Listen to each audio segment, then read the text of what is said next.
Sawadee Kap. Hello and welcome to Daily Wisdom, Walking the Path with the Buddha.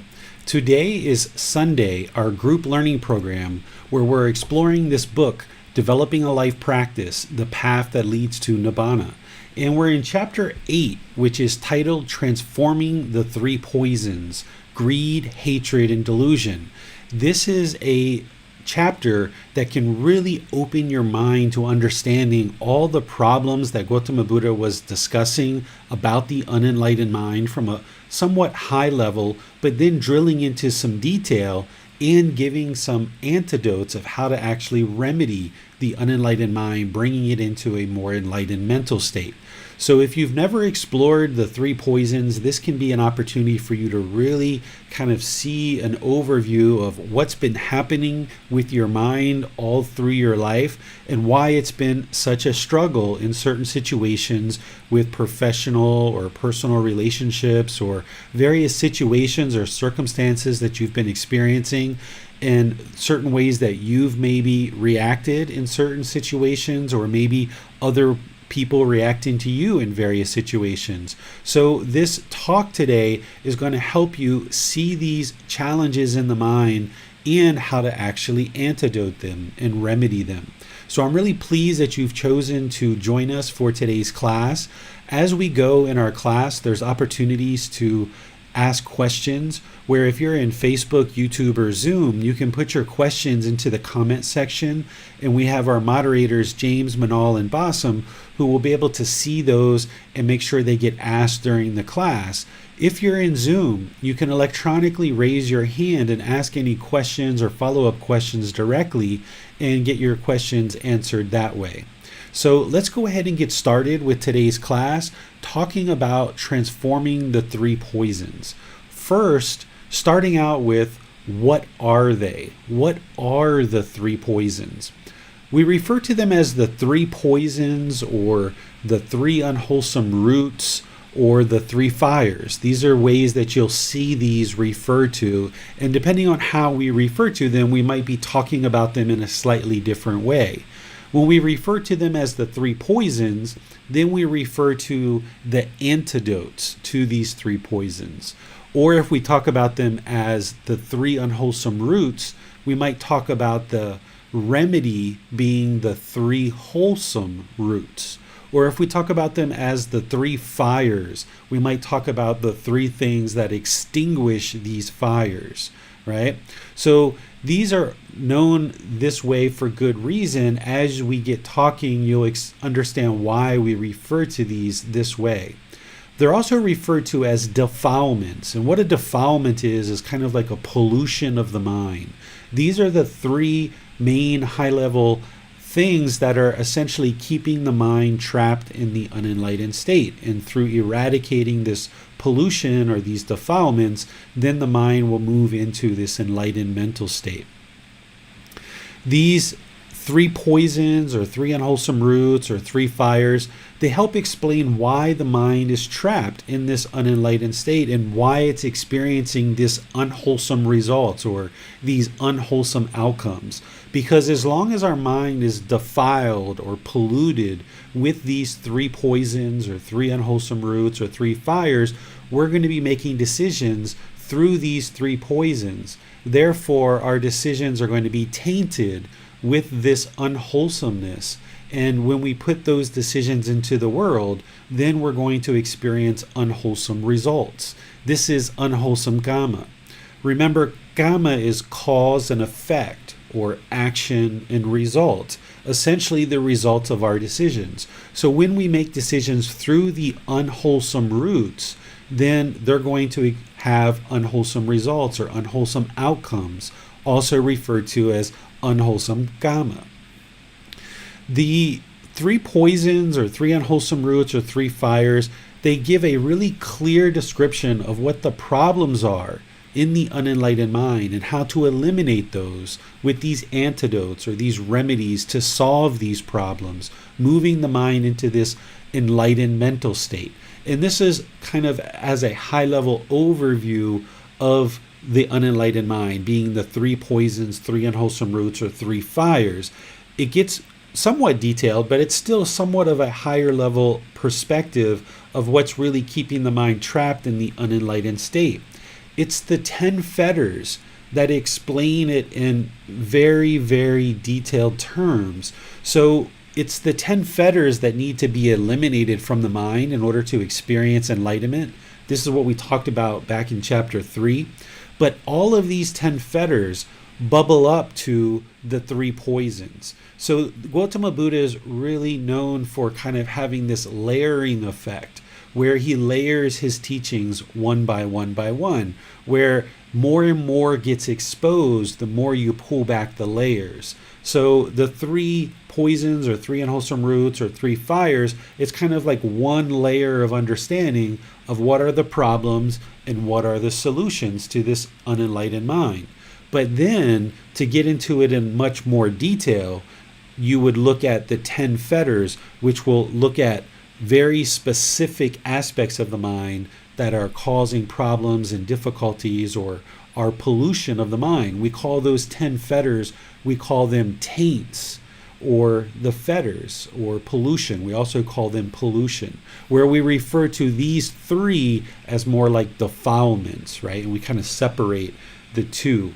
But they're really describing the same thing, just at 2 different levels of detail.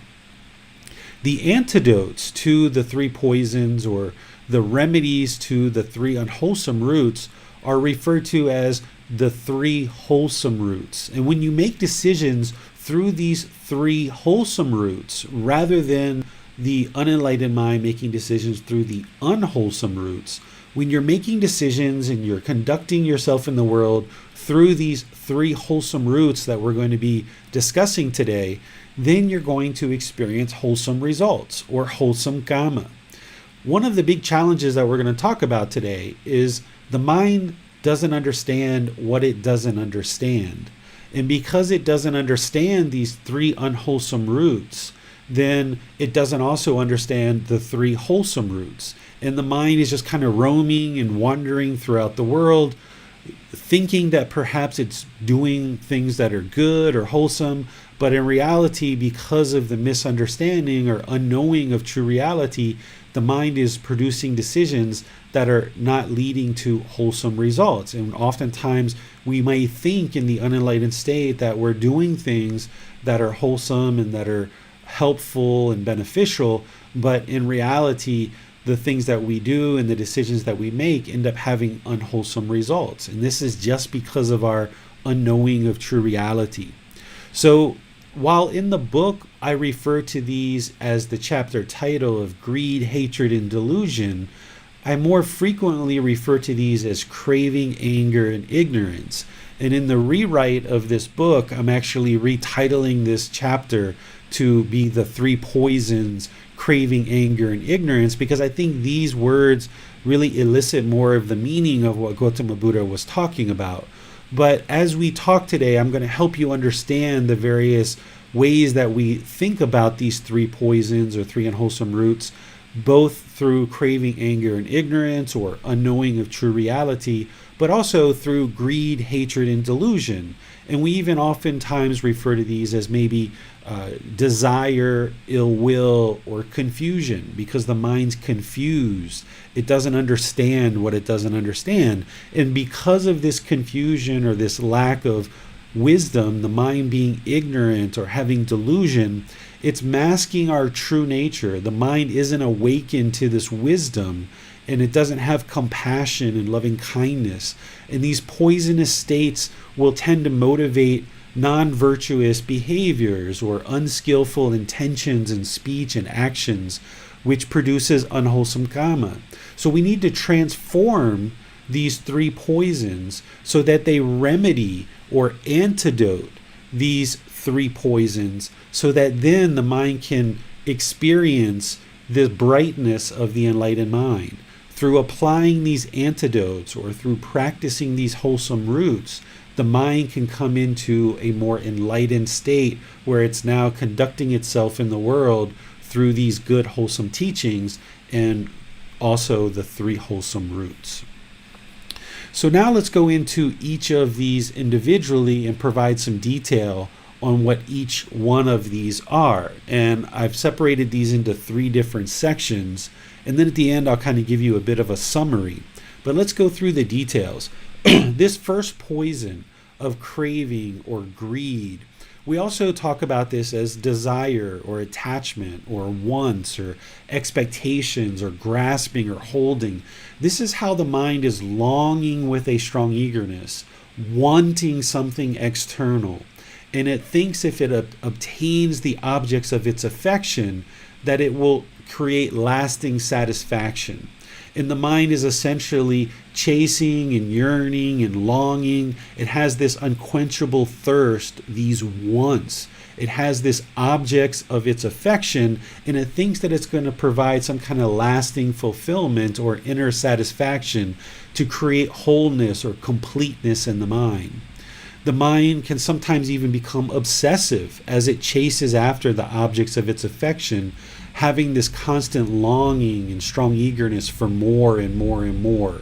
It just wants all of these things. It wants certain material objects, it wants certain situations or certain titles, or it wants other people to do certain things. So we form expectations of what we want from others, and we essentially fulfill our selfish desires. We're kind of pursuing our own self-interest. And we think that if we just get that bicycle when we were a little kid, that bicycle will satisfy the mind, and it's all we ever needed, and we just want that bicycle. Please, mom and dad, get me that bicycle.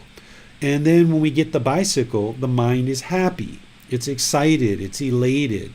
But because we're basing our inner feelings on this external impermanent condition, that eventually wears off. That happiness, excitement, and elation wears off. And now the mind kind of looks for what's the next craving or the next desire, the next thing that it wants in order to create those pleasant feelings. Well, now maybe it wants a motorcycle or a skateboard or something like this. So now the mind longs and longs and longs, and it even can become obsessive where it just wants that next object of its affection. And then it gets it, and then it experiences pleasant feelings. But then somewhere along the line that wears off, and now the mind wants maybe a car. It wants a Toyota or a Honda or what have you. And now it puts all this effort and energy, and it chases after this car, and it wants this car, the objects of its affection, and it just feels if it just has that car, everything in the world will be perfect, and you won't want anything else, or you won't need anything else. Then you acquire that. The mind feels pleasant feelings for a period of time, and then those wear off. And now the mind wants a BMW or a Lamborghini or a Bentley or some other type of car. Now, this is just one example where the mind is longing for transportation or something like this. But we also do this with boyfriends and girlfriends, with houses, with clothing, with jewelry, with makeup, with all kinds of different things in our life. And the mind just keeps looking for the next thing that it's going to chase, thinking that the next thing to fulfill and make it complete is just waiting around the corner. And if I can just get that thing that's waiting for me around the corner, then I will feel whole and I will feel complete. But the problem is that every time the mind longs and chases after something and it actually acquires it, then that is only temporary because it's basing its inner feelings on this impermanent or temporary external condition.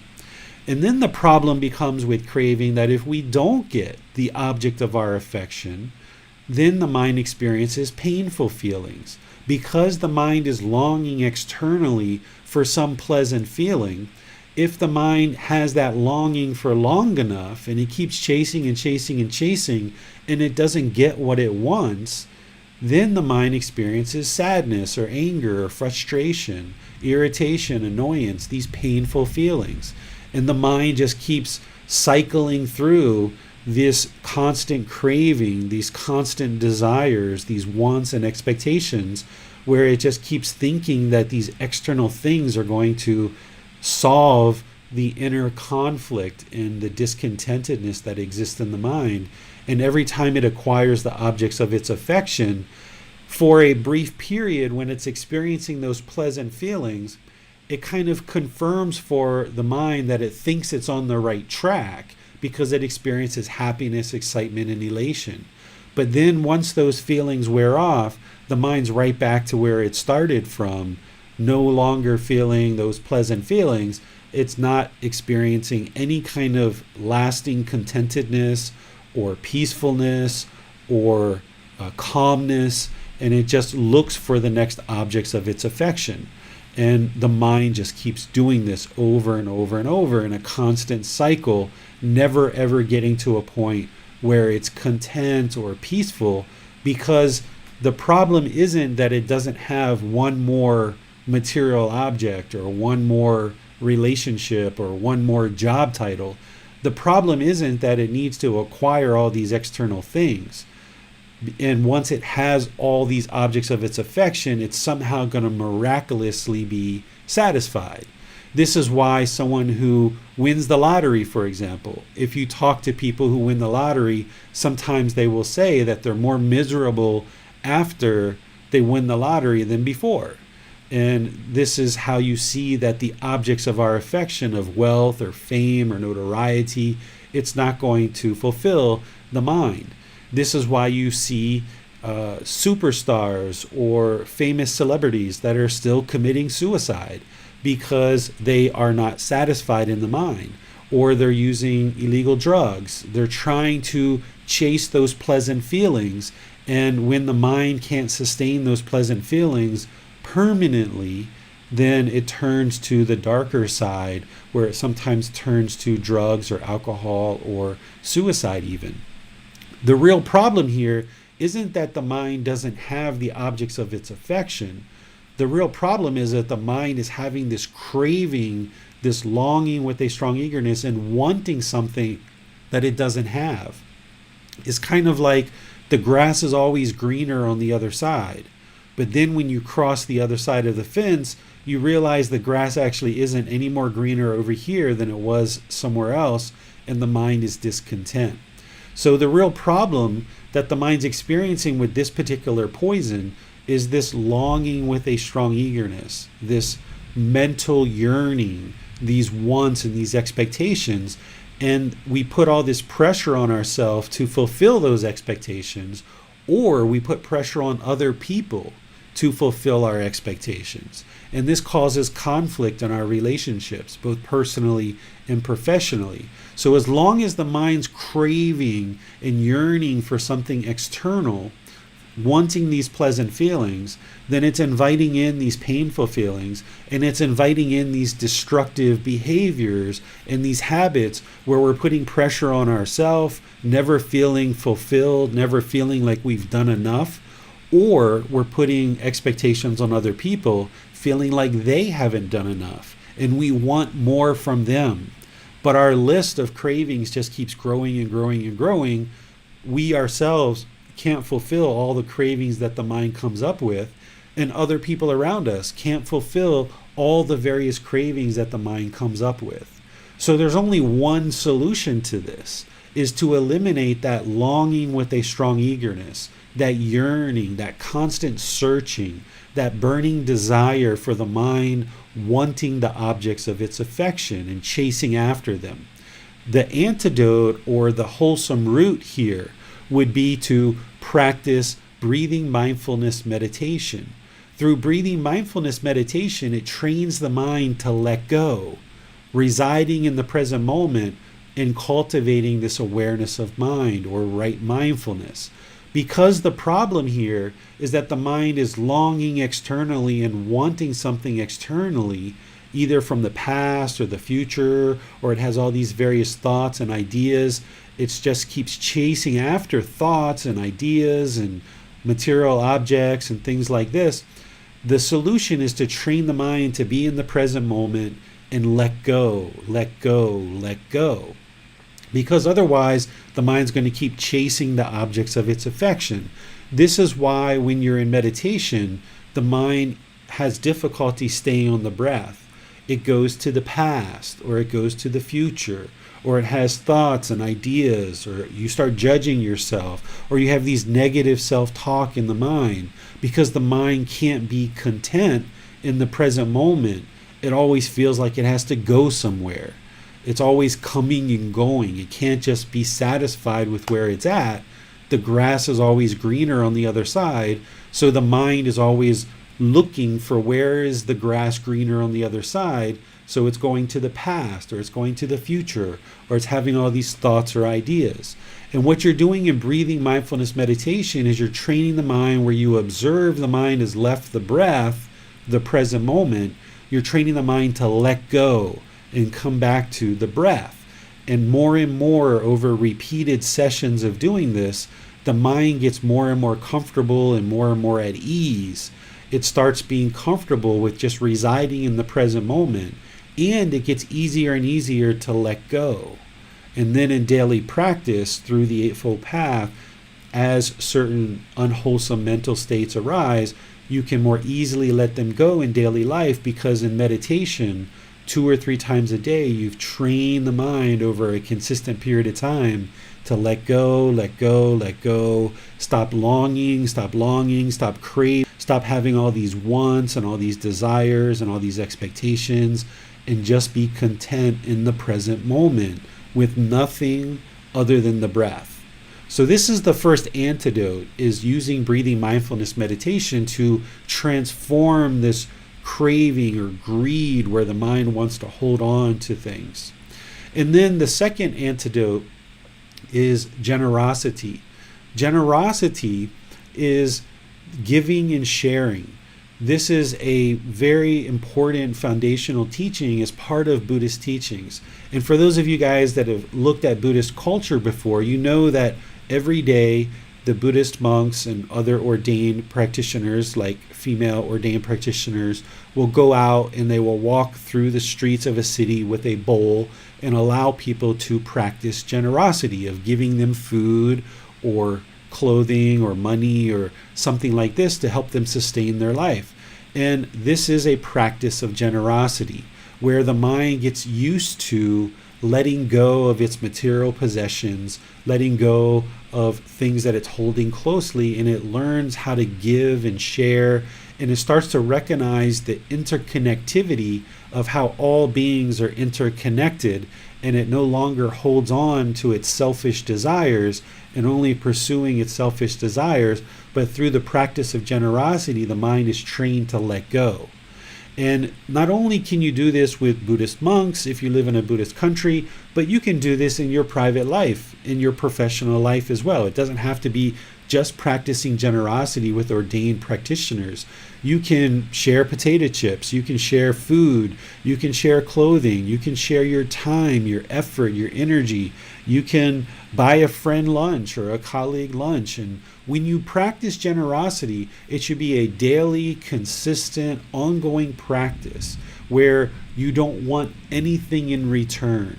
If the mind is giving something or sharing something, and then it expects something back in return, then you haven't truly let go. You still want something. That's still the longing with a strong eagerness. There's still craving in there. So your generosity is tainted with this craving, desire, attachment. So if you're going to practice generosity, and you should in order to antidote this craving or this greed, is you need to do this on an ongoing, continuous basis with people around you, and finding that middle way where you're not hardly ever giving and sharing, but you're also not giving and sharing so much of your time, effort, energy, and resources that you don't have what you need to sustain your own life. You need to find that middle way in this practice. So these two combined are going to be generalized training in order to antidote this craving or greed where the mind is longing externally. It's going to train the mind to let go, let go, let go, and just be content in the present moment. So let me pause here and see what questions you guys have on this first poison Remember, you can put your questions into Facebook, YouTube, or Zoom in the comment section, or those of you in Zoom, you can raise your hand electronically and ask any questions that you like, and we'll see what questions you guys have and get you any kind of help or support that you need in understanding these. I was wondering, David, do you have any advice on how we can pursue goals, including the goals along the path, without such goals becoming craving, essentially? That's exactly how you need to pursue things in life, whether it's your career or whether it's aspects of your children's life or your own life, or even pursuing this path. Even enlightenment can be a craving, desire, attachment for somebody who's longing or yearning for this enlightened mental state, this peaceful mental state. You need to find a way to pursue as a interest, as a goal, as an objective. And in terms of these teachings, if you did nothing and you never attended classes, or you never picked up a book, or you never interacted with a teacher, you never really meditated, and you were kind of lackadaisical about your practice, that's not in the middle, and you're not going to find results there. But also, if you hold it too tight and you're just constantly thinking about the path to enlightenment, and you constantly have your nose in a book, and you constantly are worried about every last little thing that you're doing in your life, this is going to not promote the best mental state for you to pursue and obtain enlightenment, because the mind's holding on to it too tightly. So you've got to find this middle where the mind is determined, it's dedicated, it's diligent, and it's applying effort and kind of trickling and dripping in these teachings into the mind. Whereas if you're just starting out and you're starting a meditation practice, then maybe you do once or twice a day for 5 or 10 minutes. And that's kind of where you're at right now. And that's what you can do. But then you, with determination, with dedication, with diligence, you start working on expanding your meditation practice and doing longer and maybe more sessions. And same thing, maybe this is your first class in learning with me, and you take this first class, and then it's like, okay, well, this was good. You know that I have 3 classes a week, but that maybe is too much for you to get started with. You have to kind of make some space in your life, and maybe you just attend 1 class, Sunday's class, and that's all you ever attend. But then over time, maybe you have some more space and you come in on an occasional Wednesday, or you regularly come in on Wednesday when I'm teaching classes on Wednesdays. So you kind of gradually expand your practice, but you've got to start somewhere. It's kind of like a snowball. For those of you guys that are familiar with snow, if it snows in your part of the world, you kind of make a small little snowball and you kind of roll it and roll it and roll it, and it gets bigger and bigger, and you accumulate more benefits the more that you pursue this path. But you do so with a kind of consistent, steady approach, rather than this longing with a strong eagerness.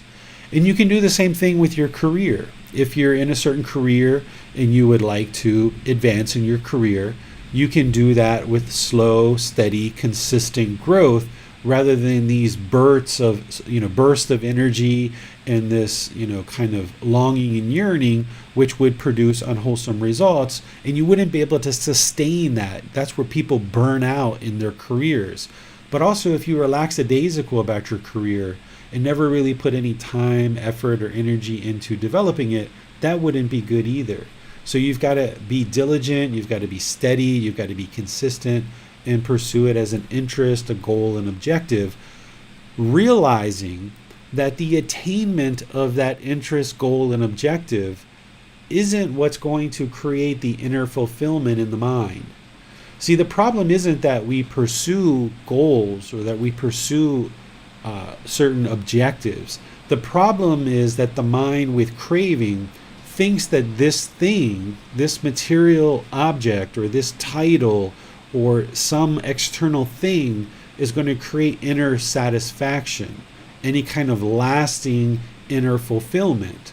So we can pursue these goals and objectives and interests that we have, but when the mind falsely thinks that this next object of its affection is going to be what finally satisfies it, that's what is going to be detrimental to one's mind because of the craving, desire, attachment, longing with a strong eagerness externally.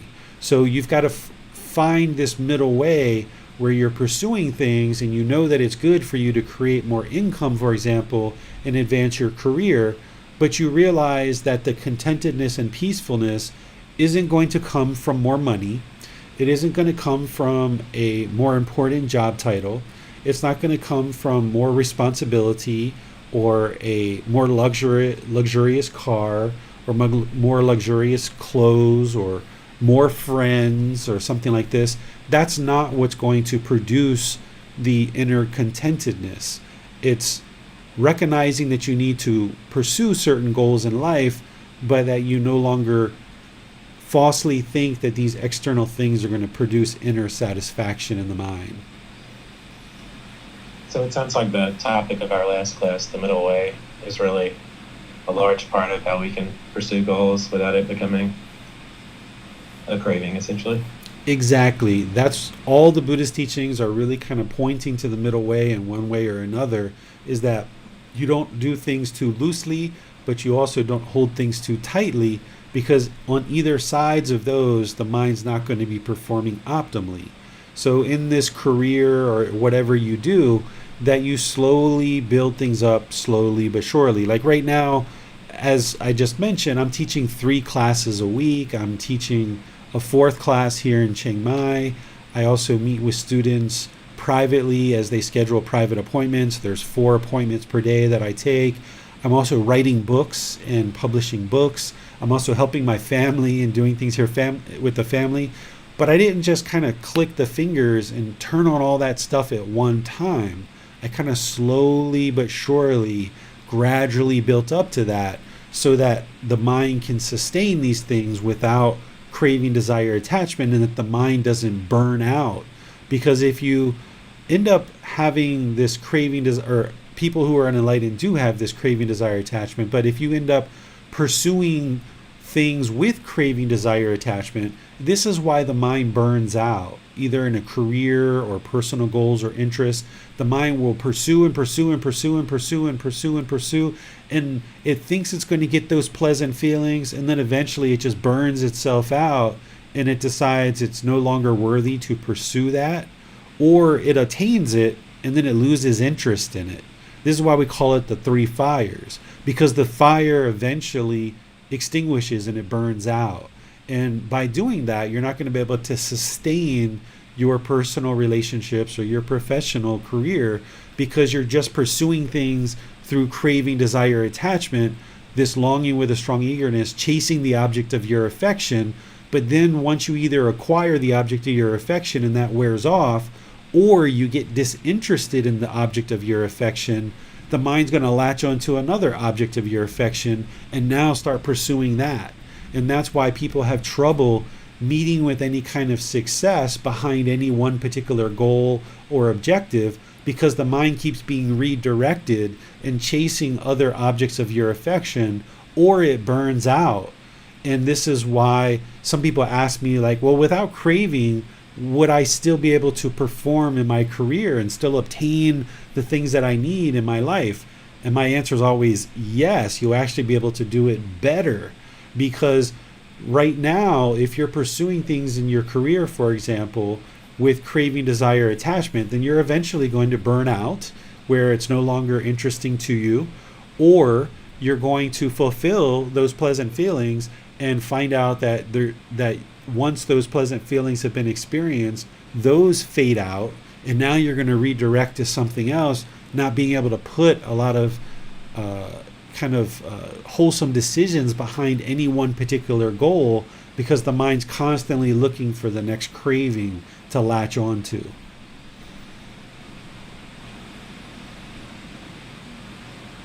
Hello, teacher. A question from Ellen. What about the mind chasing happiness itself? Yes, this is also a craving, desire, attachment, and this is the reason why people can't experience permanent happiness, because they're basing their happiness on some external object. So oftentimes if you ask somebody like, what's happiness?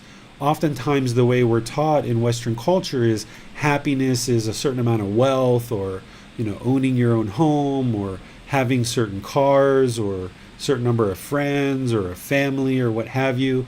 And these objects of our affection become how people define happiness, and they're chasing after this happiness. And once they get that job, then they experience some temporary happiness, but then that wears off, and then the mind fades into painful feelings. This is the reason why you see some professional comedians commit suicide. Happiness, these professional comedians will experience happiness while they're on stage and the lights are on and the curtain's up, and they're joking and they're happy and they're living in this happy world, happy, happy, happy, always jokes and everything. But then when the curtains are down and the lights are off, the mind moves to these painful feelings. And oftentimes some comedians will tell you, and some celebrities will tell you, the darkness that they experience, but that's because they're chasing happiness and they don't understand what they don't understand. They haven't done anything wrong. They're not bad people. It's just that their mind doesn't understand that longing for happiness and trying to sustain happiness is an unrealistic goal, because it's impermanent. And as long as somebody's chasing this impermanent happiness based on impermanent external conditions, it will never experience permanent joy. You can experience permanent joy in the mind when you base when you're not basing your inner feelings on external conditions. As long as the mind is longing externally for these impermanent external conditions to create inner feelings, it's going to experience pleasant feelings, painful feelings, and feelings that are neither painful nor pleasant. But once you cut this off, and you cut off the mind's longing externally through this craving, and the mind can then find inner contentedness and inner peacefulness, not based on any external conditions, then the mind is unconditioned, and the mind can experience unconditioned joy rather than conditioned happiness. And this is a permanent joy because it's unconditioned. It's not based on any external conditions. As long as the mind is basing its inner feelings on external conditions, then it's going to constantly go through this cycle of discontentedness over and over and over again. Thanks, teacher. No more questions for now. Okay, so let's move to the next poison, or the next unwholesome root, or the next fire, which is anger or hatred or ill will. This is where the mind oftentimes becomes hostile or aggressive or resentful. We also sometimes refer to this as aversion as well. Here, the first poison that we talked about, or the first unwholesome root, is how the mind longs externally for pleasant feelings. Well, if it gets the objects of its affection, it's going to experience pleasant feelings. It's going to experience temporary happiness, excitement, elation, thrill, euphoria, or something like that. If it doesn't get the objects of its affection, then it's going to experience painful feelings.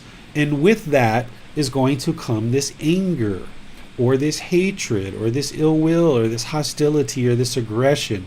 This is where the mind kind of lurches out, and it pushes away these inner feelings of hurt and feelings that it doesn't like, almost treating these inner feelings like a kind of internal enemy, where there's conflict and the mind is kind of looking out for enemies in the world around it. This causes much problems in our life, because if the mind wants something from somebody, or it wants the objects of its affection, or it's craving any one particular thing, when the mind is distracted from that, or it's pulled away from that, or it just doesn't get what it wants, then the mind's going to be angry or irritated. And then it's going to latch out or lurch out and be hostile and aggressive towards others around us. And this is how we push people away from us. And this is going to be detrimental to your personal and your professional relationships. We call this aversion as well because what ends up happening in the unenlightened mind is we falsely associate these painful feelings that the mind's having, this sadness or this frustration or irritation or annoyance. We falsely identify that it's this external thing that's caused it. We think that our children have caused us to be angry and we push them away. Or we have a certain friend or a colleague or our parents or our siblings that we think are causing the inner pain, the inner anger, the inner sadness, and we're uncomfortable with that. So we try to push it away. This is called aversion. And we build a wall. And we think that if we just get all these people and all these situations that are causing pain out of our life, then we will experience contentedness. But this is a misunderstanding. The mind's misunderstanding. It's falsely associating these painful feelings with these external things. And as long as it does that, it's going to keep pushing away and pushing away and pushing away until eventually you can't spend time with anybody around you because they're not meeting your expectations and they're not doing the things that you want them to do, or you're not being fulfilled through your craving any longer. And when these people or situations are happening around you that are disagreeable or displeasing to the mind just thinks that if it pushes these people or these situations out of your life and you erect this wall around you where you don't have to interact with these people, then that's somehow going to create some kind of peacefulness and contentedness for you. But the problem is that the mind's trying to create this bubble, this perfect little bubble that it resides within, but it can't maintain this bubble permanently. At some point, there's going to be another colleague or some stranger or some situation that you're in that somebody enters into your bubble and you don't like that and you don't like what they're doing and you're going to become aggressive or angered or have hatred towards them, and now you're going to have frustration and anger again, being hostile towards that person. And this just creates unwholesome results because you're now creating difficulties and struggles in your personal and professional relationships. And you're going to find it real difficult to conduct relationships because you're constantly pushing away the people that don't agree with you and that you don't agree with their intentions, speech, and actions. And you're only allowing people into your bubble that meet certain criteria or certain conditions that you've set up in your mind. But as soon as one of these people stop meeting your conditions, then you're going to move them out of your bubble too. And this is aversion. And this is how the mind functions, not realizing that it's actually causing its own discontentedness. The mind thinks that these external things are causing discontentedness. But in reality, it's this craving, desire, attachment, that first poison, that longing with a strong eagerness that it's not getting what it wants. So therefore, it's getting these painful feelings. And it's all being created inside the mind. But the mind is falsely understanding this, and it's attributing these painful feelings to these external things. And that's why it thinks that if it just pushes these things away, that it will create a better existence and a better experience. But it never does. It's never lasting because it hasn't solved the real problem. By pushing people that you disagree with out of your life isn't solving the problem. The real problem is that the mind can't reside peaceful, calm, serene, and content with joy with all beings because it thinks that the real problem is external when it's actually internal, this craving, desire, attachment in the mind. So the way that we antidote this, or the way that we fix this, the way that we practice in order to improve the condition of the mind and transform this poison of anger and hatred, is we practice loving kindness meditation. This is what trains the mind to cultivate active goodwill towards all beings without judgment, where you can have a genuine interest in seeing all beings be well, whether they agree with you or they disagree with you. Whether you agree with their intentions, speech, and actions or not, you don't feel a need to push people away just because you've heard something that you disagree with, or they've said something that you've disagreed with, or you've observed something that you disagree with. By training the mind in loving kindness meditation, you're not trying to change the other person, because it's impossible for you to change the mind of other people. Instead, what you're doing is you're changing your mind to be able to reside with this active goodwill without judgment, that you're not judging other people based on their intentions, their speech, and their actions, and then you can reside with this genuine interest in seeing all beings be well. But you've got to train that gradually over time, over a consistent long-term period of meditation, where you're training the mind through loving kindness meditation, and of course with breathing mindfulness meditation in the first poison. But here, loving kindness meditation is going to kind of rewire the mind, where it's no longer looking at these external people or these external situations as the problem. It starts to realize that the real problem is inside the mind, and it transforms this hatred, this anger, this hostility, this aggression, this resentment towards others, this interest in pushing them away. It transforms it through meditation to reside having this genuine interest in seeing all beings be well. And the mind starts to slowly understand that pushing people away isn't going to create any wholesome results or wholesome outcomes for you. So that once you train in meditation on a long-term, consistent basis, then your training doesn't just start and stop in meditation. You need to train in meditation daily, but then during your daily life, you need to practice loving kindness, where you train the mind to be polite, kind, friendly, and respectful to all beings without judgment, not wanting anything from them. That you just know that it's wise, it's wholesome, it's a good way of practice, it's virtuous to be polite, kind, friendly, and respectful to all beings, not requiring people to earn your politeness or earn your respect, but you just choose to be polite, kind, friendly, and respectful because you know it's the right thing to do. And that becomes easier in daily life when you're putting together all these other parts of your practice to include loving kindness meditation. That when you're doing these practices and you're building up your life practice consistently over a long-term period, it becomes easier and easier in daily life to treat all beings polite, kind, friendly, and respectful. At first, it can be quite a chore. It can be quite a struggle. It can feel like there's a real wall, especially if there's people that you perceive that have done things to you in the past that have been harmful. You might find it difficult to practice loving kindness with those people because you've got this wall of aversion that you've erected. Well, what you're doing in loving kindness meditation is you're bringing that wall down.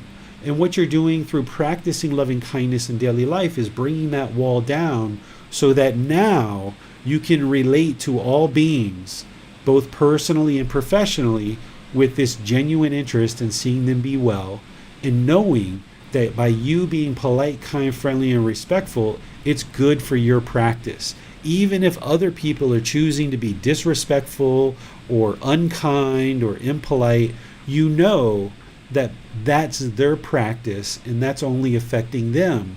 That you instead choose to do the making wise choices to practice these good, wholesome teachings through meditation, but then also in daily life. So just like you're practicing generosity to antidote the craving, and you're practicing that in daily life through giving and sharing, here in this poison, you're practicing loving kindness in all situations in order to make it easier and easier for the mind to be at ease when it's around others. And you no longer see others as enemies, and you no longer look for conflicts, and you look for problems with other people and looking at how, oh, I disagree with that and I can't be friends with them because I disagree with how they did that. Instead, you look at the positive side and you have this genuine interest and you know that everybody's a work in progress, and you stop judging other people based on what they're doing right or wrong, because everybody's in the process of improving their conduct and becoming more virtuous and practicing better moral conduct and better mental discipline. And no longer having these expectations on people will really help you to do that. So let me pause here and see what questions you guys have related to this particular poison or this unwholesome root. Well, Gamsi has a question saying, "Hi, Teacher David. Thank you for giving this lesson. My question is, how to understand the red line between the attachment and having joy when we desire something? When to know if this is an attachment rather than something gives us joy and happiness?" If you're looking for something to give you joy and happiness, that's an attachment. That's a craving, desire, attachment. The mind is looking externally to create some inner feelings. So you don't have to eliminate the material objects or the relationships or the career or these kind of things. You don't have to eliminate those from your life. You just have to eliminate how the mind perceives these things and misunderstands these things, thinking that these external things are going to create inner joy. Because what's really happening there is the mind is longing and chasing for these external objects of your affection, and what it's doing is it's creating temporary pleasant feelings, and then those feelings fade. It's not until the mind's willing to let go of this temporary conditioned happiness that it's going to experience this unconditioned permanent joy. As long as the mind's basing its inner feelings on these external conditions, it's a craving, desire, attachment. And when you see that happiness or excitement or elation arise because you've acquired something, that's discontentedness, because it's basing its inner feelings on this external condition. Even though it's happiness, even though it's pleasant, it's still a discontent mind because it's basing its inner feelings on some impermanent external condition. So you've got to experience certain things. If you get a new car, or you get a new job, or you get a new boyfriend or new girlfriend, you acquire these things, but you don't allow the mind to experience this happiness and excitement and elation because of those things. You just recognize, like, okay, I got a new car. This is what I needed. That's good. Excellent. Let's use the new car. Or, oh, I've got a new friend. This might be someone that can potentially become a boyfriend or girlfriend someday. Let me continue to explore this relationship. Well, that's the way an enlightened mind is going to think. But the way that an unenlightened mind is going to think is, oh, wow, I got a new car. Oh, my goodness, this is so great. Now I can go on all those trips. Yay! Or, oh, right, I got a new boyfriend and new girlfriend. Oh, my God, this person makes me feel so whole and so complete inside. I don't know what I would ever do without them. If I lost them, I would just be devastated, right? That's a craving, desire, attachment, because the mind is basing its inner feelings of happiness, excitement, elation on this external thing. But this external thing is impermanent. It's impermanent. Even the boyfriend, girlfriend, if you marry them and you're with them for the rest of your life, one of you are going to die first. Or one of you are going to have to go on a trip for 2 or 3 or 4 weeks somewhere. Or one of you are going to get sick and stay in the hospital. And you can't have this person with you permanently. So if you base your inner feelings on this external person, then it's going to experience this discontentedness. So you've got to train the mind to no longer base its external feelings on these internal things. I'm sorry, no longer base its internal feelings on these external things, because these external things are going to eventually be gone. And You don't have to get rid of the boyfriend and girlfriend. You just have to get rid of how the mind relates to it and longs for it. You don't have to get rid of the car. You just have to get rid of the way the mind wants to keep it permanently in any particular condition. And then when it gets an accident or it gets a scratch, the mind sees this impermanence and it doesn't like it. And because it's basing its inner feelings on this external thing, it's going to experience painful feelings. So you've got to recognize the impermanent nature of all of these things in the world. And as long as you allow the mind to crave and long and yearn for them, it's going to create discontentedness in the mind through painful feelings, through pleasant feelings, and feelings that are neither painful nor pleasant. Well, Jimmy has his hand raised, so let's go to him. Okay. Hello, Jamie. Nice to meet you. Hi, David. Sorry about that. The one question I wanted to ask was about with the anger. Now, I'm going to make a very sort of generalization here, but something that would make most people angry. How do you square? I can understand in our personal relationships, but for instance, terrorism, just for argument's sake, or a murder or something like that. How do you square that, getting over that kind of anger? I really have no idea. And I can see loving kindness, but I kind of struggle with that, to be honest. Sure. That's it. When you're first starting to learn, the mind's going to struggle with seeing a lot of things. And that's part of what you're doing by building this life practice, is learning and deepening your understanding and taking 2 or 3 or 4 sits at really learning these teachings, allowing them to soak in and see them in practice. It's not in just one conversation or one teaching that the mind can immediately eliminate anger.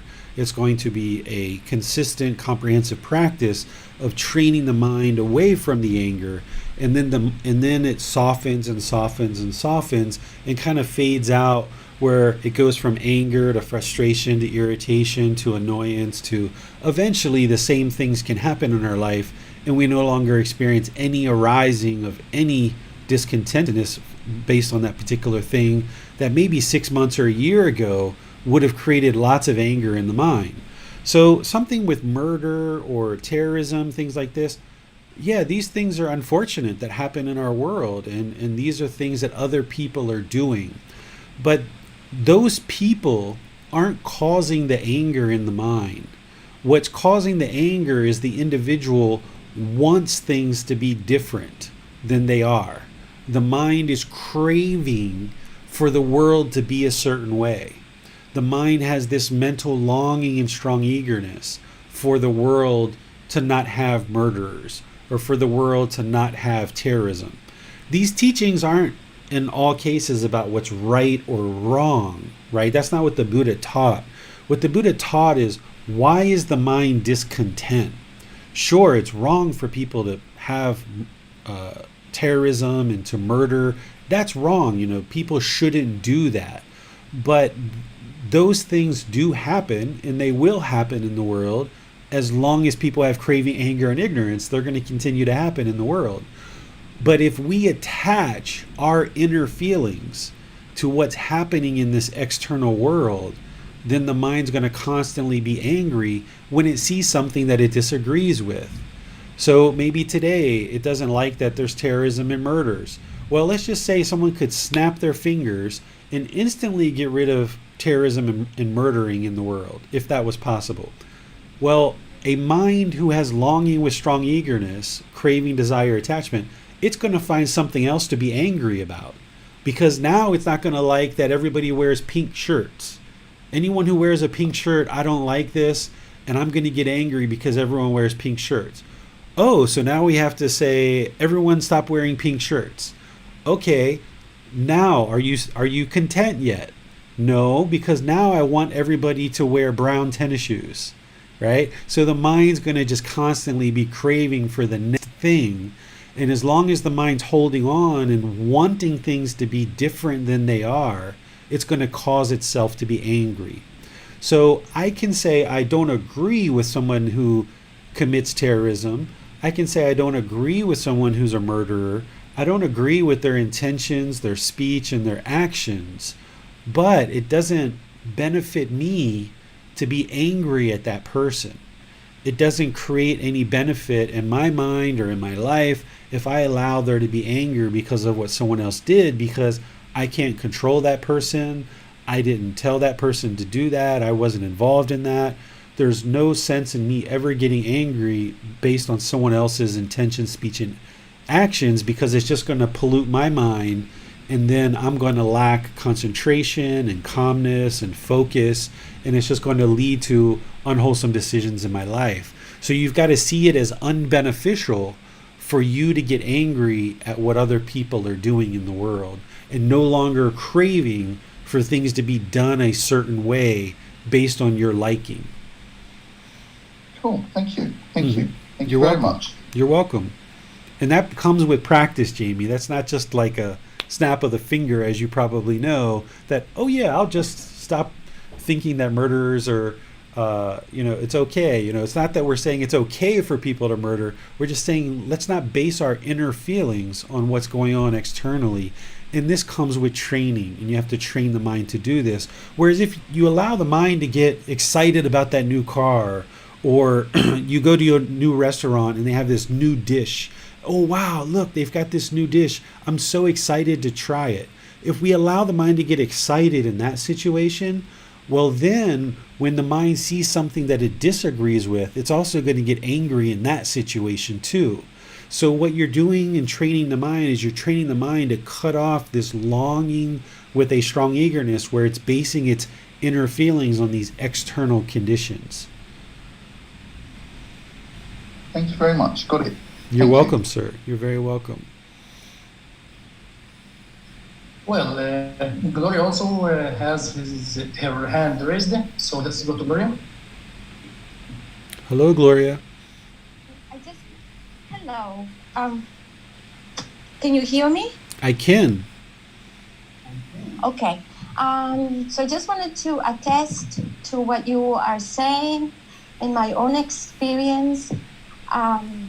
And that's one of the reasons why I have been searching, and I just feel that this philosophy, Buddhism, makes sense to me because of my experience that in my mind, since I was a child, I felt I want to accomplish this, I want to accomplish this, I want children, I want a house, I want a husband, I want to finish education, and I want a car. I accomplish all this every time, and then I feel like I'm gonna be happy, and then I accomplish whatever I want, and like inside me, I still feel so sad. This sadness so profound, and I'm like, but I'm supposed to be okay now. Mm-hmm. And it still is like, so I was like, what's going on? I need to find something else. Why is it the reason why I still feel this emptiness and this sadness? So I just feel that this philosophy helps me to understand my condition. Yes, that's the beauty in Gotama Buddha's teachings, is nothing is based on belief. Is that when you learn these teachings and you reflect on them and then you practice them in daily life, you can see the truth for yourself. So these antidotes that I'm giving you, if you learn these and you practice them as part of the Eightfold Path to enlightenment, you will see the truth for yourself that these antidotes work. What this talk is about is informing you of the problem so you intellectually understand the problem and you intellectually understand the solution. But you shouldn't believe that, as it sounds like you're not, Gloria, in that you should reflect on this content and maybe listen and read the book and see it more and more clearly, like, aha, the Buddhist teachings are exactly explaining my experience in this life and what I've been experiencing. And now that you have that confidence, it's a matter of now practicing and seeking guidance with a teacher to improve your life practice more and more implementing these antidotes more and more and more so that you can see the changes in the condition of the mind. And this is where having guidance is really helpful, is that by learning in these classes, by seeking personal guidance and developing your practice, this is an independent practice where you're training your own mind, but you need to seek guidance from somebody who understands. But then you can see the truth for yourself, that this craving, as it goes down, it softens, as well as the discontentedness in the mind softens. And then when you implement these teachings about anger, that starts to soften and becomes frustration, irritation, annoyance. And you see the truth for yourself as the mind moves closer to this enlightened mental state. Now, the Buddhist teachings aren't about learning a bunch of rules, following those rules, and hoping that once you die, some beneficial thing's going to happen for you. The Buddhist teachings are learn these natural laws of existence, and when you do, and you understand them, and you reflect on them, and you practice the teachings to train the mind, you will see the mind transform, in that things that once made you very angry and frustrated, and you maybe became very hostile in those situations, they're no longer causing that in the mind, because the mind has now become more wise. It's gotten more wisdom, and it's been trained to no longer allow these external things to cause internal feelings. And this is where the mind becomes more awake or more enlightened. And eventually you get to the point, if the mind gets to enlightenment, where you never experience discontentedness whatsoever. And that's where the mind is actually enlightened. So thank you for sharing, Gloria. And in that situation that you explained, your mind did experience happiness when you got the car and the family and everything. But then that was temporary, because the mind was still basing its inner feelings on these external things. And that's one of the nice things about learning, when you're in your 30s or 40s, 50s, 60s, is you've led a whole life, and it's like none of this stuff has led to any lasting fulfillment in the mind. Sure, there's been this temporary happiness, but it hasn't led to permanent fulfillment or satisfaction or contentment in the mind. And that's one of the nice benefits of being a little bit older as you learn and practice these teachings, because you have the history and the wisdom to know that none of these material things, none of these external things are going to lead to any long-term satisfaction. Well, Manal has a question, so let's go to Manal. Sure. Hi, Teacher David. So, wanted to speak on generosity and being generous. Would saying the self likes being generous an indication of craving? Could be. If somebody's in and they start identifying with being generous as part of their identity or part of their personality, this can be detrimental to the mind too. This is where you've always got to find the middle way. It's not just a matter of running out and being generous to everybody, because if the mind starts identifying its identity, its personality, its self-image as being generous, well, what happens when you lose your job and you don't have any substantial income for a few months or a few years, and now you can't be as generous as you were in the past? If the mind identifies and looks at its self-image through the practice of generosity, then it's craving or longing for generosity, and now when it can't do that, it's going to experience discontentedness. So that's why when you practice generosity, it's got to be just because it's a good, wholesome decision, and you don't want anything in return, and you're not assigning any identity or image based on generosity. This is where, like, if you go out to be generous and you're taking photos and you're telling all your friends and you're posting on Facebook about, look how generous I am, this is just the ego, that arrogance, that pride. This is the self-image, the self-identity, wanting some kind of recognition for, wow, look at me, how generous I am.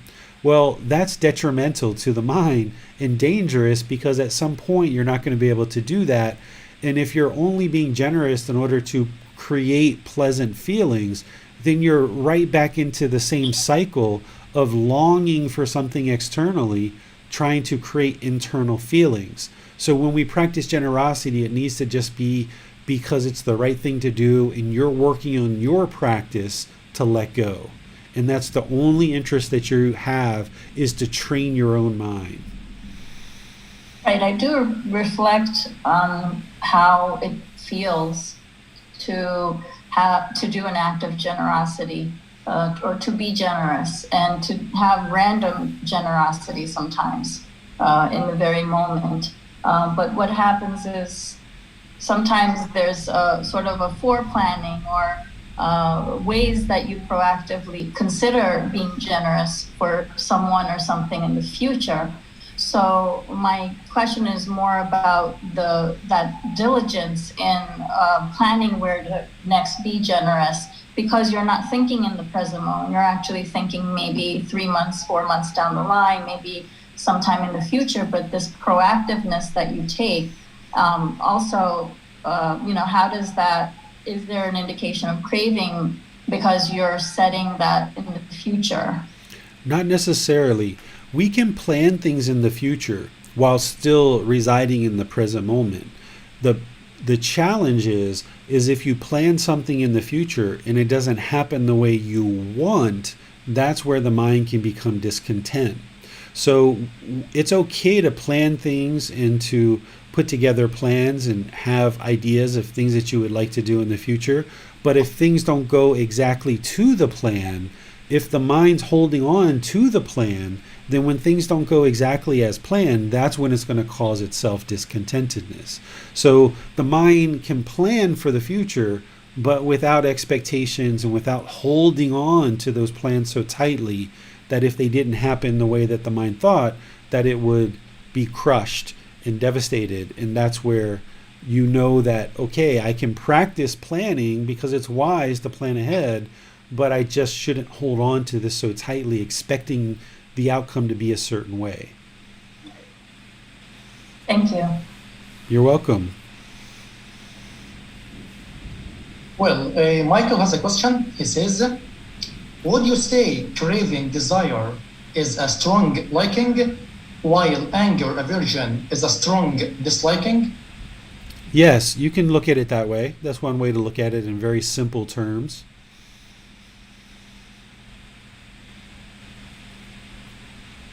Okay, since that there's a question on YouTube, so let's go to James. I was wondering, David, if you can speak to the distinction between aversion and pushing others away versus having discernment about who we surround ourselves with. Okay, yeah, great question. So in our daily life and as we build our life practice, it's really wise to have wholesome friends and wholesome associates around, because your mind's going to be influenced by that. And it's good to ensure that you have made wise decisions about who you choose to involve in your life. And you can do that based on any number of criteria without looking down on people, without judging people. You can just choose like, oh, okay, these people are into good, wholesome things, so let me spend time with them. Oh, these people over here, they're not into these wholesome things. Like maybe there's people who are into drugs or alcohol or stealing or robbing. Not that we're looking down on those people, not that we're thinking that they're bad people, but just knowing the type of activities that they're into. If you choose to be around those people, then you're going to have a tendency to do those things, and some of their decisions might actually affect you. Whereas if you were around somebody who's a drug dealer, for example, and you're not into that, if you're driving your car and they're loaded down with drugs or weapons and you get pulled over by police, you could be affected by that. So it's wise to have wholesome friends and wholesome associates around you and be part of your life. And you can choose with wisdom or discernment and without judgment to choose to not be around certain people, but still do so while maintaining loving kindness and compassion, while still having a genuine interest in seeing others be well, you can just choose to not be around this person. And this would be discernment or wise decision making. I haven't blocked them out of my life. I haven't pushed them away thinking they're a bad person. I haven't become arrogant or prideful thinking that I'm so great and they're so horrible and pushed them down and erected this wall between us, which would be aversion. I've instead just chosen out of wise decision making that it wouldn't be wise for me to be around this person, and I wish them well. And in my mind, I don't hold any hostility or resentment towards them. I just know that it wouldn't be wise for me to be around this person. And this is the difference between having aversion and making wise choices to be around wholesome people. If you're going to make wise choices to be around wholesome people, you do that without judgment, without arrogance, without pride, while maintaining loving kindness and compassion. If there's aversion, you're going to most likely look down on people. There's going to be ego, arrogance, pride. You're going to push people away, thinking that they're the ones who are causing your painful feelings, and you're going to erect a wall between you and them. And this is going to just cause you problems because you're going to keep pushing people out of your life more and more and more, and then eventually you're going to find that there's just nobody around anymore. We have a related question on YouTube from Pulse. Should one come back to people one has pushed already away? There's situations where you can do that and situations where you can't, where it might not be wise for you to do that. If you've pushed somebody away and it's long in the past and you guys have been completely distant from each other and it's a personal relationship, it's probably a good idea to just leave it in the past, but you work on your own loving kindness and compassion that you no longer harbor any hostility or resentment for this person. Because if you went back to the person, they maybe haven't had the breakthrough that you've had, and it's just going to cause more pain and more difficulties because maybe you've gotten over your resentment and hostility and aggression, but they haven't. And it's just going to result in challenges because they're still having craving, anger, and ignorance, but you're working on your own mind. It doesn't really make sense to go back. If it's a business situation where you've had certain vendors or certain business partners and things like this, and you feel like it would just be good for your career to just kind of send them a note or an email or let them know, like, okay, I apologize for this. It's in the past, even though it happened a couple of years ago. I just want to apologize for any feelings that I might have produced or that you feel towards me, and just apologize for it. That can kind of clean up things a bit more. Still doesn't mean you're going to go down and have lunch together and have new business dealings together, but at least you've cleaned up that part of your life that you are no longer being seen in your career, in your livelihood, as somebody who's angry and aggressive and resentful, because this is going to impact you in lots of different ways concerning your livelihood and what you're able to do long term. So if it's a personal thing, I would say that you just leave it in the past. It's in the past. If it's a business thing that still has the ability or the potential to affect you, then I would say clean that up. And then there's kind of like this other aspect where, like, there's some personal relationships that are long in the past, but it kind of would make sense to kind of clean that up perhaps. And what I'm thinking here is kind of like ex-husbands or ex-wives where there's children involved. Maybe there's been a 5 or 10 year period where you guys just haven't talked to each other and it's just been complete wall, complete aversion, and it's creating a lot of problems in the family, and maybe even your children are having some challenges with this. It would make sense in that situation to kind of clean this up. If you have a child together and you feel like this would be beneficial for you, it would be beneficial for the other person, it would be beneficial for your children, to just clean this relationship up and let the people know that, okay, I've let all this go, and if you're ever interested in talking about this, let me know. But don't go into those kind of conversations with expectations that the other person is ready to let go. Because even though you've let go of your hostility or resentment and you're willing to bring the wall down, they might not be.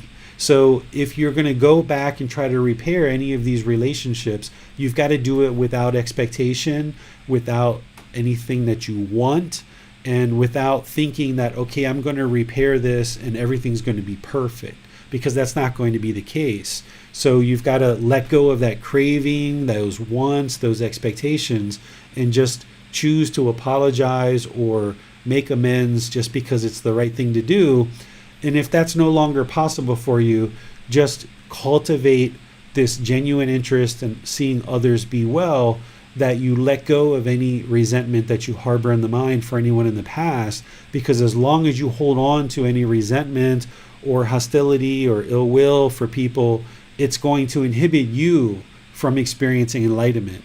Even if you haven't seen that person for 20 years, if you still got ill will and hatred towards that person, it's going to inhibit your enlightenment. So it's wise for you to work skillfully with this and eliminate it from the mind, whether you ever see that person ever again or not. Thank you, David. No more questions at this time. Okay, so far we've been talking about craving and anger, or this greed and this hatred. And this craving is about how the mind longs for something externally. This anger, hatred is about how we push things away from us. Well, now let's talk about why all of this stuff is actually occurring in the mind. Why is the unenlightened mind experiencing all this stuff? Well, this is because of the third poison that we call ignorance or delusion or confusion. I also call this the unknowing of true reality, that the mind is unknowing of these natural laws of existence that the Buddha talked about.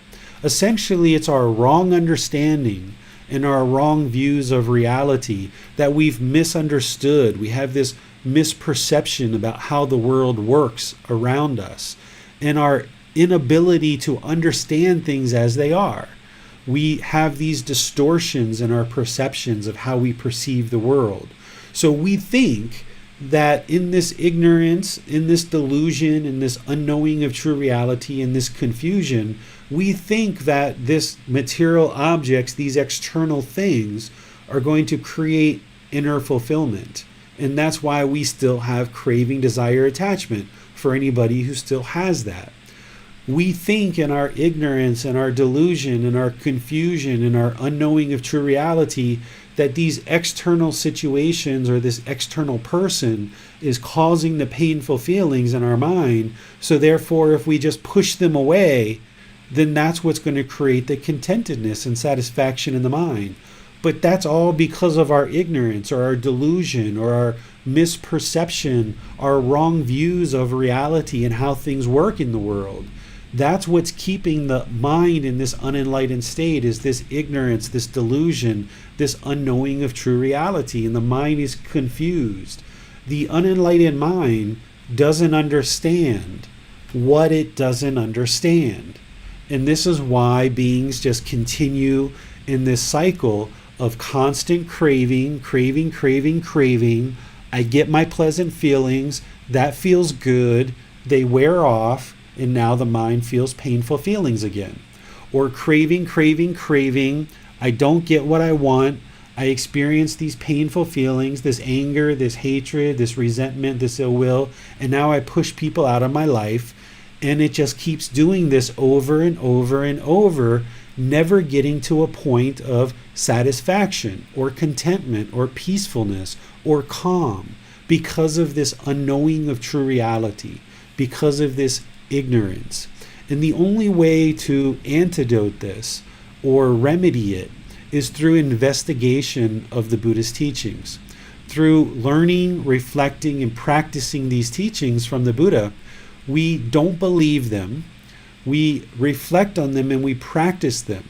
And when we see true reality for ourselves, how clear and concise these teachings are, and how they truly explain what really is, and how they truly give us the antidotes and remedies to fix all of this, as these remedies are implemented and the mind sees true reality more and more and more, we acquire wisdom. We eliminate the belief of If we constantly crave things, it's going to create inner satisfaction. We eliminate the belief if we just push these people out of our life, that's going to create contentedness in our world. We start observing the truth more and more, the more that we awaken to these truths that the Buddha gives us, the more that we see true reality and what he was actually teaching, we acquire this wisdom that the mind now functions in the world very differently than it did before. Before you knew about these 3 poisons or 3 unwholesome roots, we might have thought in one way. But now that you start getting exposure to these teachings and you start slowly, gradually bringing them into your life, you start seeing the truth for yourself more and more. And with this newly acquired wisdom, the mind starts functioning in the world very differently than it did before. This is the same thing you did with the natural law of gravity. When you were a child growing up, you didn't understand this natural law of gravity. You fell down, you hurt yourself, you knocked over glasses and you broke them, you put your toys in certain places that ended up getting destroyed because of this unknowing of true reality, because of the confusion, because of the ignorance of this natural law of gravity. We found it very difficult to exist in a world that we didn't understand. And as a child, we fell, we tripped, we had trouble in our life. But then eventually, as we grew and become more familiar, we became more wise to this natural law of gravity, we started conducting ourselves in the world very differently than we did when we were children. And now we can go all over the world and we can travel everywhere we'd like, and we completely understand this natural law of gravity. And for the most part, we're not going to fall, we're not going to break things, we're not going to have difficulties with this natural law of gravity because we're wise to it, because we understand it, because we investigated it, we learned about it, we reflected on it, we practiced in a better way of putting our stuff in that is really nice in certain areas. We practiced walking, we practiced jumping, we practiced looking at the sidewalk when we walk down the street. So now we can peacefully coexist with this natural law of gravity. All these natural laws that the Buddha taught, he understood them as truth. He had the wisdom of what these were. But as unenlightened beings, you don't understand what you don't understand. And because you don't understand these natural laws of existence, it's oftentimes a big struggle to exist in a world that you don't understand. And when you understand these natural laws of existence, learning his teachings piece by piece, building up your practice to be a more comprehensive practice, then you will come to understand this wisdom and see the truth for yourself, not based on belief. Just like you know that Santa Claus doesn't exist and you have that wisdom and nobody can ever convince you that Santa Claus exists, when you learn the Buddha's teachings and then you reflect on them and then you practice them and see the truth for yourself, that the condition of the mind is improving, then you know the truth and nobody can ever convince you otherwise because you see the truth for yourself. This is why we call certain parts of his teachings the 3 universal truths, because they're truth that you can independently verify on your own. You're going to need guidance and support from a teacher, but you can go off and independently confirm all of the teachings of the Buddha. And then when you see the truth, you have wisdom, and now the mind functions in the world very differently now that it has the wisdom of these 3 universal truths. Same thing with the 4 noble truths. You learn them, you reflect on them, you practice them, you seek guidance from a teacher to learn them closer and closer. And then when you're in the world and you see that this is working to bring peacefulness and contentedness to the mind, then you know the truth, that now with this wisdom, you'll start functioning in the world very differently. And all of these other teachings, these are just a sample of some of the teachings. The 3 universal truths, the 4 noble truths, the Eightfold Path, the 5 precepts, the Brahma Viharas, the natural law of Karma, the 7 factors of enlightenment, extensive meditation training, eliminating the 10 fetters, and more and more. That's what this whole book is about.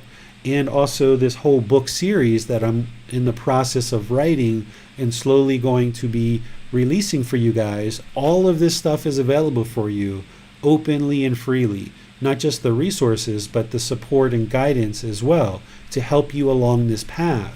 The more that you learn these teachings, you reflect on them and you practice them, you'll see the truth, acquiring wisdom, and antidote this ignorance or this delusion. You will remedy this in the mind, that now with more wisdom, you will start functioning in the world very differently, and you'll essentially unravel this whole puzzle.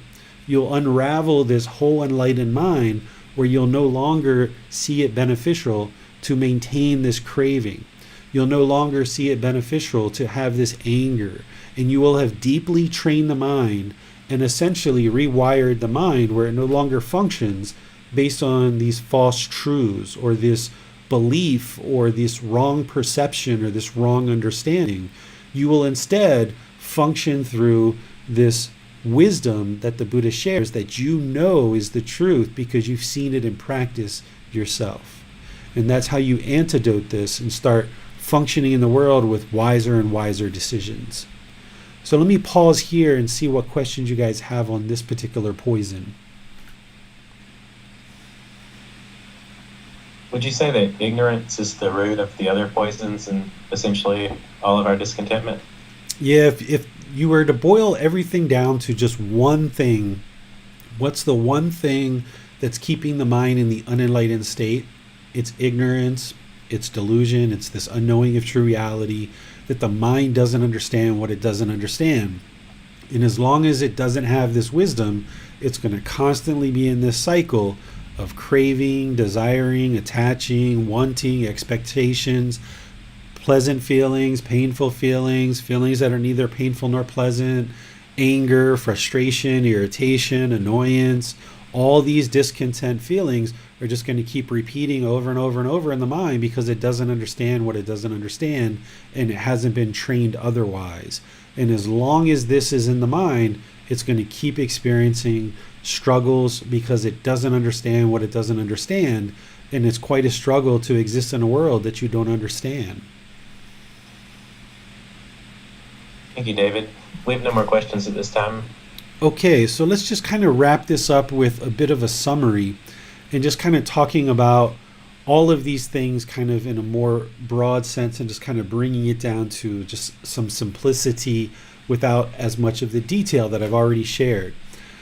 What we're talking about here is the three poisons, the three unwholesome roots, or the three fires, and we need to extinguish these or antidote these or practice the opposites in order to transform them. The three poisons, three unwholesome roots, or three fires are craving, anger, and ignorance, this unknowing of true reality, or greed, hatred, delusion, or desire, ill will, and confusion, where the mind's just very confused and it doesn't understand what it doesn't understand. And it's a bit of a challenge for someone who's, 30, 40, 50, 60 years old to realize we've been going through life this whole time not understanding what we don't understand. We think that we know what we know and we've led a certain life, but yet the mind is still sad. The mind is still angered. The mind is still frustrated. It hasn't gotten to that peaceful, calm, serene, and content with joy that's permanent, that enlightened mental state, until it eradicates all of these three poisons, or these three unwholesome roots, or these three fires. Now, the antidotes, or the three wholesome roots, we talk about as generosity, loving kindness, and wisdom. Even though I gave you those meditations that we practice, breathing mindfulness meditation to antidote craving, and loving kindness meditation to antidote anger, when we talk generally about the three antidotes or the three wholesome roots, we talk about generosity, loving kindness, and wisdom. So instead of making decisions through selfish desires or craving, instead of making decisions through anger or hatred or ill will, instead of making decisions through unknowing of true reality or this ignorance, this confusion, this delusion, what you do is you transform the mind to now start practicing and making decisions in the world through generosity, through selflessness, through sharing and giving, through loving kindness, or this active interest in seeing all beings be well, this active goodwill. And you start making decisions through this wisdom of the Buddha's teachings. And when you start using your free will and you make free will decisions through the wholesome roots, then you'll see that your decisions will result in wholesome outcomes because of you're now functioning through these three wholesome roots. But you have to learn about these, you have to train the mind, and you have to work to transform this. It doesn't happen in just one talk or one click of a finger. It's a life practice, and that's why I titled this book Developing a Life Practice. So it's only through eliminating and eradicating these that you're going to eliminate 100% of all discontentedness in the mind and any kind of suffering that it causes. And through practicing in this way with the three wholesome roots, you're now no longer going to be producing any unwholesome decisions. Therefore, there's no wholesome outcomes or no unwholesome gamma. And then that's when the mind moves closer and closer to this enlightened mental state where it's peaceful, calm, serene, and content with joy permanently, because it's been completely transformed and all of these unwholesome roots have been uprooted. And now, in replace of that, the mind is now functioning through these three wholesome roots of generosity, loving kindness, and wisdom. And this takes a lot of time to work through. And everybody is a little bit different. There's no one set time frame, but it's going to take a good bit of time. But with dedication, with determination, with diligence, this is something that you can do because you've got the resources that are completely available to you openly and freely, and you've got the support from me as well. So this is everything that I was planning to talk with you guys about. I would just like to kind of open up to you guys about any questions that you've got about the three poisons specifically. But then if there's no more questions about the three poisons or three unwholesome roots or their antidotes, then we can open up to any other questions that you guys have related to the Buddhist teachings. I believe you've mentioned in the past, David, that the mind is enlightened and pure, and it's the three poisons that are essentially obscuring that pure mind. Isn't that correct? Yeah, you can look at this as two different ways. It depends on how the mind chooses to look at it. You can look at it as you need to attain enlightenment, and it's something that you need to attain by eradicating these three poisons. Or the other way you can look at it is that the mind is already enlightened and it's got this pollution of the three poisons. And what you need to do is you need to clear out this pollution so that the enlightened mind can shine through, right? This is another way to look at it, because oftentimes if we need to attain something that we don't have, that oftentimes elicits craving, desire, attachment, because the mind is longing for something it doesn't have. Whereas if you think about enlightenment as you've already got it, the mind is already enlightened, it's already pure, it's just being obscured, it's just being tainted, or this pollution is in the way, that if we just clear out this pollution, then this enlightened mind can shine through and you can experience this radiance or this brilliance of the enlightened mind.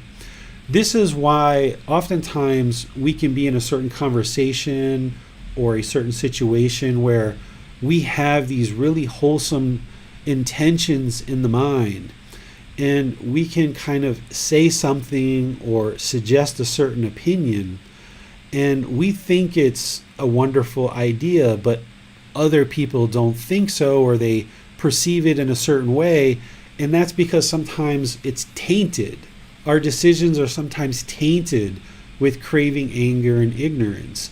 Whereas when we fully develop the Eightfold Path and we practice in a really wholesome way, then you're going to find that your interactions with people are much more smooth and much more easy, because you're now practicing these good wholesome teachings and you're no longer tainting any of your decisions with craving, anger, and ignorance, because you've now antidoted it, and everything that you do is based in generosity, loving kindness, and wisdom. And there you will find that conducting yourself in life is much easier and much smoother, and things still aren't going to go your way 100% of the time, but when they don't go your way, you're okay with that because you've at least practiced generosity, loving kindness, and wisdom, and your mind is not longing for everything to be your way. You recognize that not everything can be your way, and you no longer have that longing and that desire for everything to be your way. So when you clear out this pollution of the mind, the genuine intention of generosity, loving kindness, and wisdom will shine through, and people will be able to see that more clearly. Thank you, David. That seems to be all that we have for today. All right.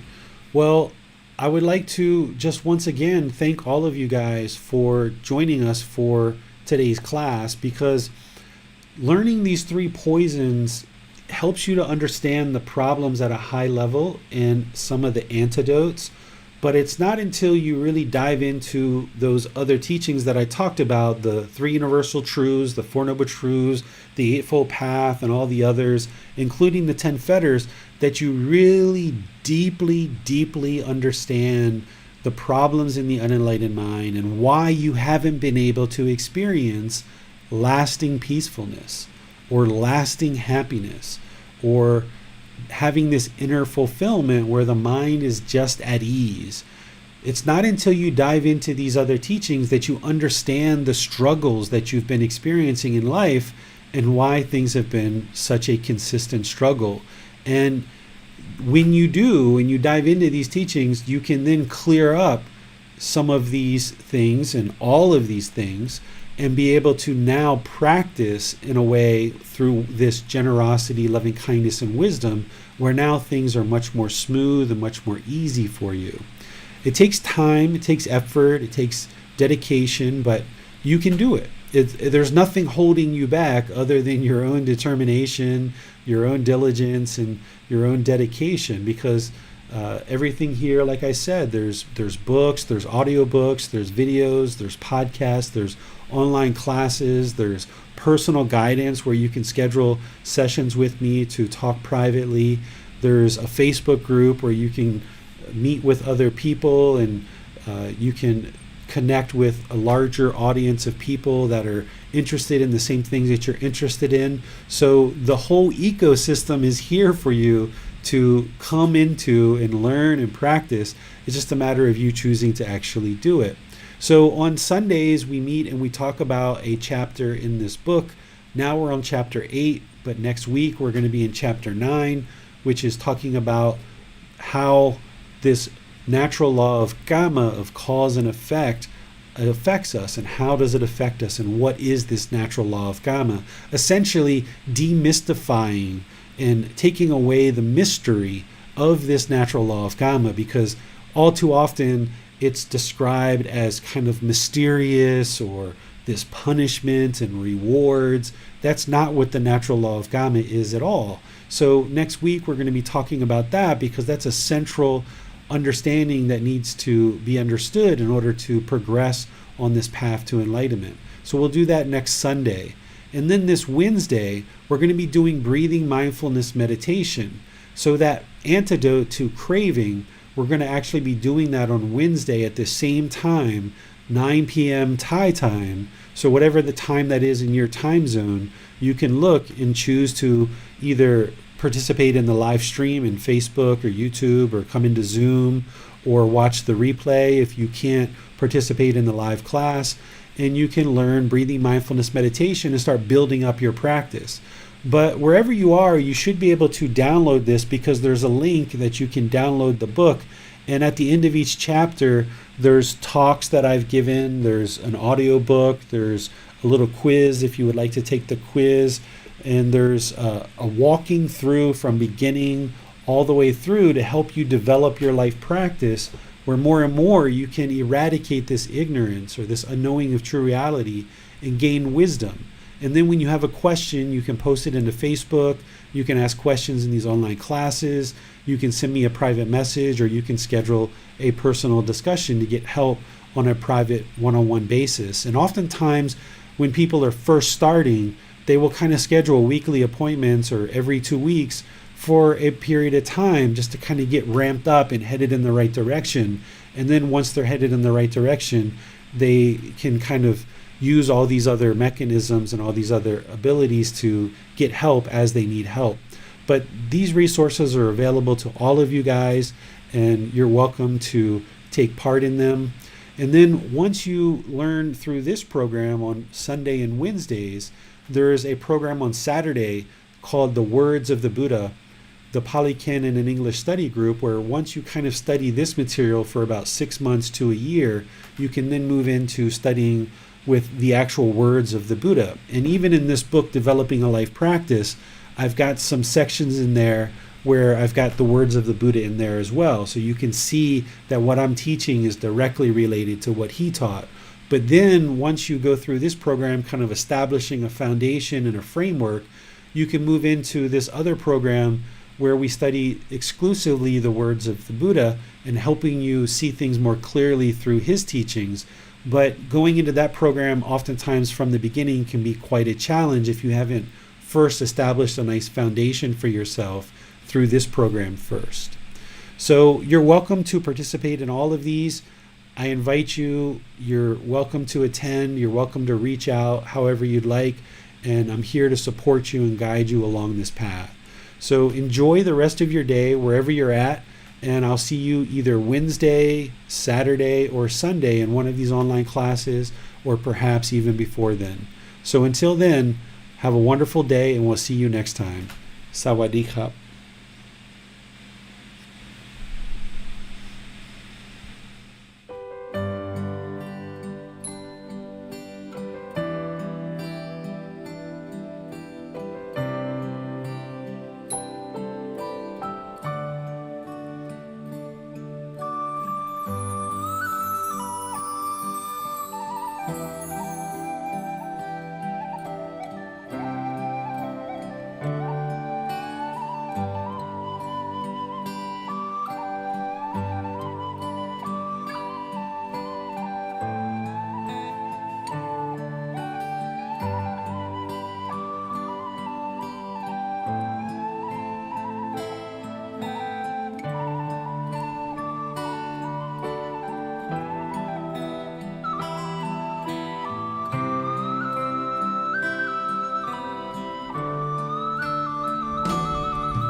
Thank you again for watching. Enjoy your meditation. Look forward to seeing you online and answering any questions that you might have. Thank you so much.